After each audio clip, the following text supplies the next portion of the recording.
Hello everyone, welcome back to Xylem. It's me VGR. മക്കളെ, NMMS പരീക്ഷയിൽ നിങ്ങൾക്ക് ഏറ്റവും ഇമ്പോർട്ടൻ്റ് ആയിട്ടുള്ള ഒരു ക്വസ്റ്റ്യൻ ആണ് ഇവിടെ തന്നിട്ടുള്ളത്. ഉറപ്പായിട്ട് 1-2 ചോദ്യങ്ങൾ ചോദിക്കാറുണ്ട്. ഞാൻ വേഗം ചോദ്യം വായിച്ച സമയമല്ല. നീല പച്ചയാണ്, പച്ച വെള്ളയാണ്, വെള്ള മഞ്ഞയാണ്, അല്ലേ? മഞ്ഞ കറുപ്പാണ്, കറുപ്പ് ചുവപ്പാണ്, പാലിന്റെ നിറം എന്താ?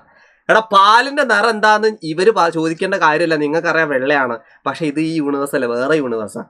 അതായത് പാലിന്റെ നിറം കാണണമെങ്കിൽ യഥാർത്ഥത്തിൽ നിറം പാലാണ്, പക്ഷെ യഥാർത്ഥത്തിന്റെ നിറം പാലിൻ്റെത് വെള്ളയാണെങ്കിൽ, പക്ഷെ ഇവിടെ വെള്ള എന്ന് പറയുന്നത് എന്താണ്? മഞ്ഞയാണ്. അപ്പൊ ആ പോയിന്റ് മാത്രം ഒന്ന് ഹൈലൈറ്റ് ചെയ്യുന്നുണ്ട്.